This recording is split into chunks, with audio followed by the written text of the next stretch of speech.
courage of conviction. That's something very interesting I've been thinking about, given everything that's been going on in the world today. And the question is, I read a book some time ago. The title of it is, What Would You Do If You Knew You Could Not Fail? What would you do? And this is the book here. And the interesting thing about it is, I read what the author said in their introduction. And one of the things they said is this: courageous people feel their fear, but take action anyway. Courageous people admit to being afraid, but they deal with their fears and stand up to them. The strength of our convictions begs the question, what is the foundation upon which your convictions are built? Are your convictions built on honesty, integrity, morality, or what about dishonesty, immorality, fear, or doubt? One of the things that I've been feasting on lately is that when we have the strength of our convictions, that's how heroes are born. Heroes are born through the strength of their convictions, as it was with the Capitol officer, Eugene Goodman, who, as one journalist said, he saved the Senate. Just by the conviction of his oath, he stood firm on his principles. And that is the very thing that we have to learn to do. We have to learn to stand firm on our principles, which tells me, okay, I need to know who I am. It goes all the way back to who am I and why am I here? You know, I love The Paradoxical Commandments by Kent Keith. And when I was thinking about this, I thought about one where he says, what you spend years building may be destroyed overnight, but build anyway, because at the end of the day, it's not between you and them, it's between you and God. There's a movie I saw some time ago called Something the Lord Made with Mos Def. That is an excellent movie because it's based on his convictions of his work ethic, and he did something that he knew was the right thing to do.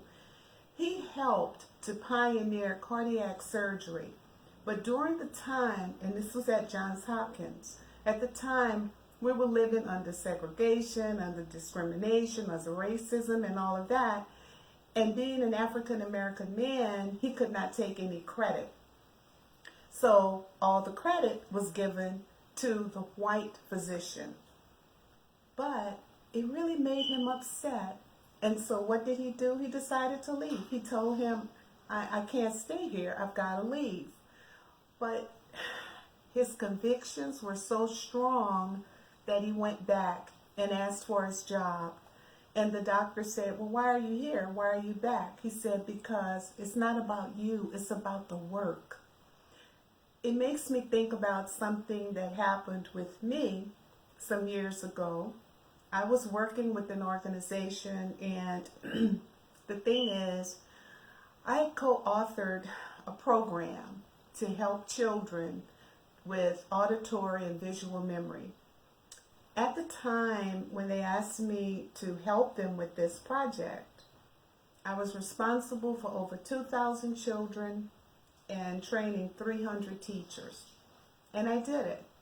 Modified the program. We had great teamwork, and it was a collaborative effort that was just awesome. Children were learning, everybody was happy, and then it was suddenly snatched. And I couldn't do it anymore. As a matter of fact, there were people who were trying to sabotage the data. The thing I learned, though, is that you can do all of that. And it took me a long time to come into the data, to be able to understand why, to be able to research back and figure out why was it working? Because it was based on neuroscientific research. You can't take that away from me. So therefore, the strength of my conviction remains the same. That program works. It will always work. It can be better. I'll give you that. But you can't take that away.